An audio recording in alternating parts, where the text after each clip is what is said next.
I don't think people realize this Homeland Security Center in Portland, Oregon has faced protesters almost every single day for a month straight. As you can imagine, those in the area have mixed feelings on the continuous back and forth.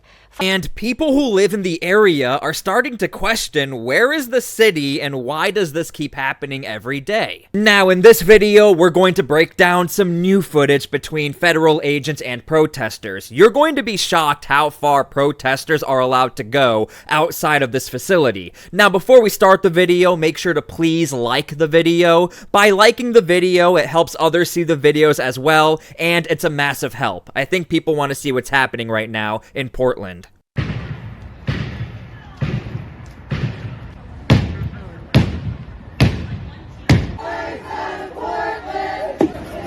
Okay, so first things first, I need to point this out. When we use Google Maps on the street view, we don't see any of the plywood. There's glass windows and clean bricks, but when you look at the protester footage, everything is boarded up and everything is hit with graffiti. This goes to show how much this facility gets attacked almost every single night.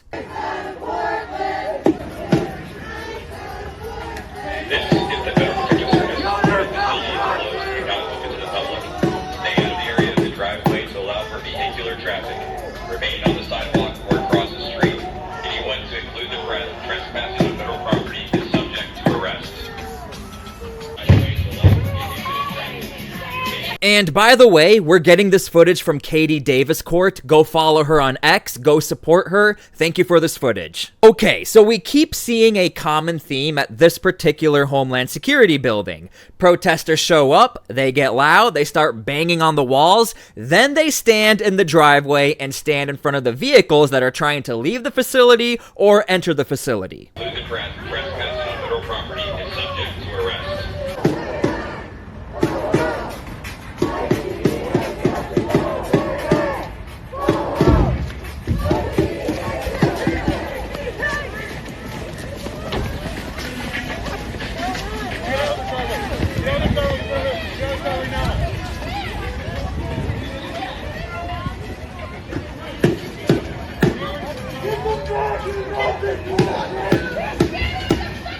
We cover clashes like this almost every single day on my channel, so make sure to please subscribe to my channel for more updates like this. I want to point this out. The very common theme in every single clash we see, from New Jersey to Portland to LA, if you get in the way of Homeland Security operations, Homeland Security will come after you.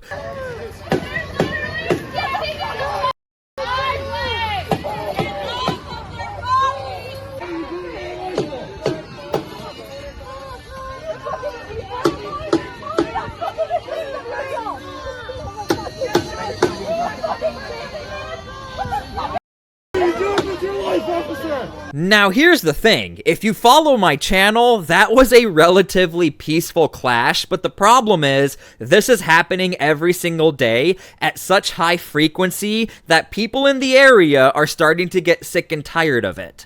A typically quiet neighborhood, Portland's South Waterfront is currently anything but, as tensions between protesters, ICE agents, and local law enforcement continue to test its limits. Wednesday night at 10:50 was a succession of 17 explosions. I counted them. 6 of them were a distance down by Tesla maybe because they were fainter, but at least a dozen of them were like right here.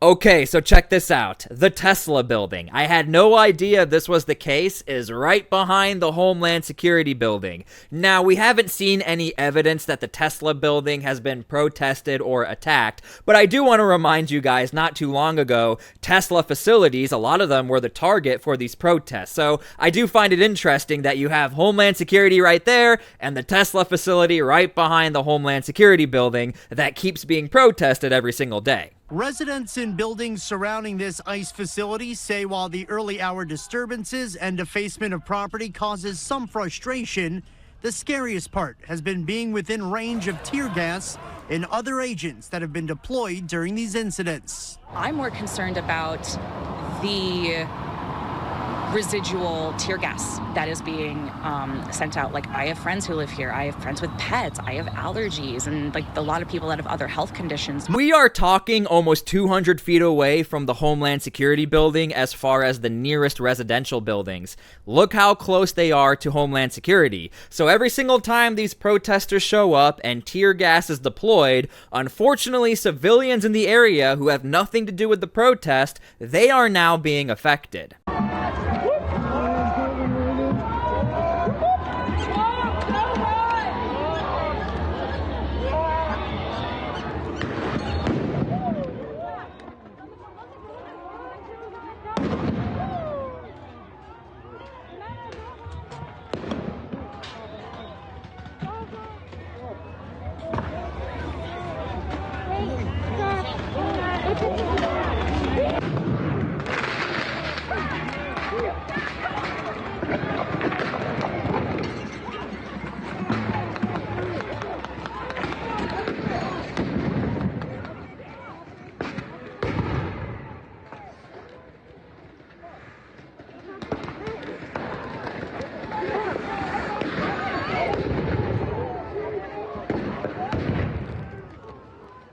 And here's the thing, we don't like to see these clashes every single day. It's turning very dangerous, but I want to show you guys, the mayor has not really made comment of what's happening in this area of Portland.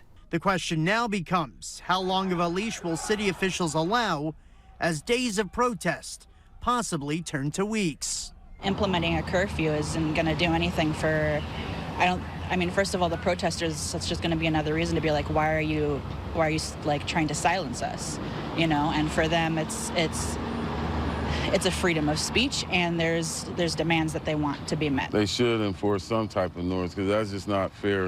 I mean, now, I also have to mention, you know, the political climate in the city. This is a sanctuary city, so if you tell protesters, hey, get away from Homeland Security, let them do their job, obviously this could backfire on the political figures in the area who ran on the policies of sanctuary policies. And just to show you guys, the mayor has given an order to the local police to back off away from those protests and let them do what they do at the federal building, which is why, again, we keep seeing these clashes and why they escalate so far. Homeland Security is not going to let anybody just stand in the driveway and get in front of a vehicle. It doesn't matter what facility it is, it doesn't matter if it's a sanctuary city, almost every single time we see a clash, it involves getting in the way of vehicles or officers doing their job. It's a far cry from the action we saw Tuesday night.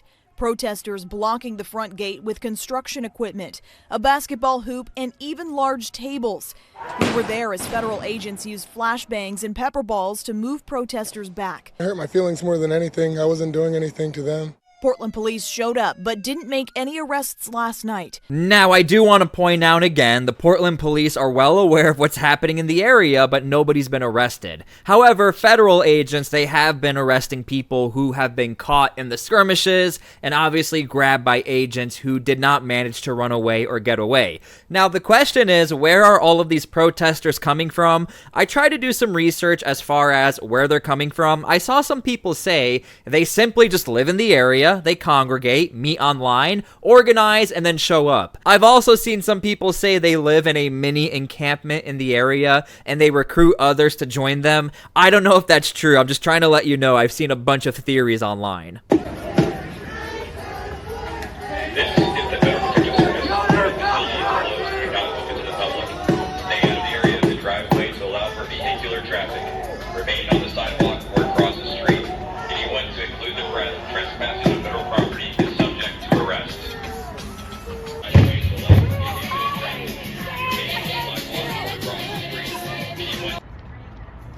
You beat your wife, huh?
Now again, we've been covering a ton of events like this, and I want to show you guys. This is back from June 13th. If you block off the gate at any Homeland Security facility, this is always what happens. It's pretty much the same case across the United States.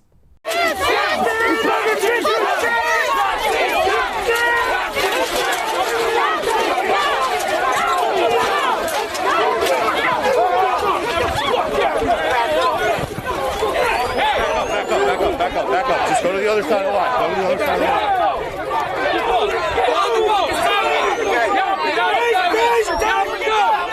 Get up and go!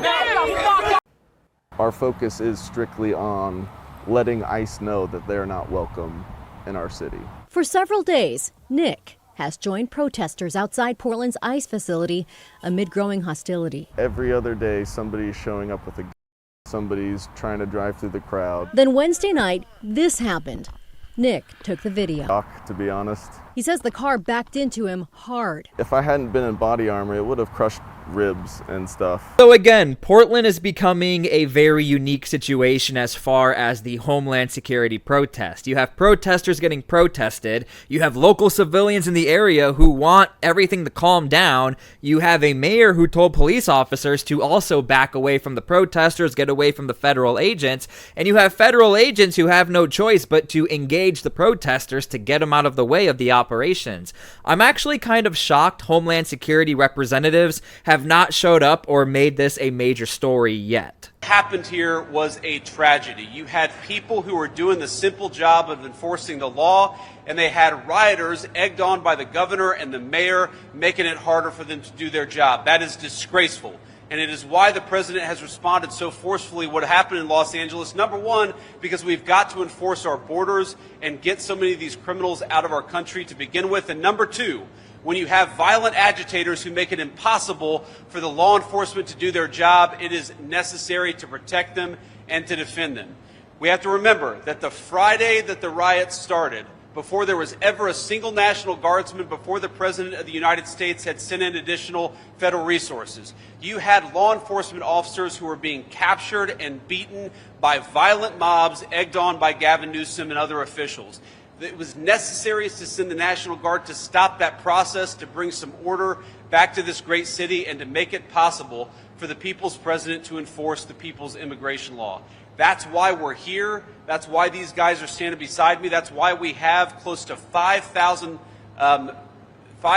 soldiers and Marines from the Department of Defense. It's because we've got to enforce the law. The president takes that very seriously. Now, if you're unaware, that was J.D. Vance, who recently went to California, Los Angeles, to talk about the National Guard and the U.S. Marines activated in the area. And he made the point, with the National Guard in the area, everything has calmed down. Now, we can agree to disagree whether or not the National Guard saved Los Angeles and everything is protected because of them. I don't know if there's a lot of validity behind that, but I think it's very easy to prove that with the National Guard presence in the area, things have calmed down. We haven't really seen anything or heard anything from Los Angeles as far as these protests. But with Portland, we're seeing it every single day. So I wouldn't be surprised if the Trump administration is saying, look, we know if we put guardsmen in the area, everything calms down, especially with the U.S. Marines. I would not be surprised if we see a couple of hundred National Guard located in this area to calm everything down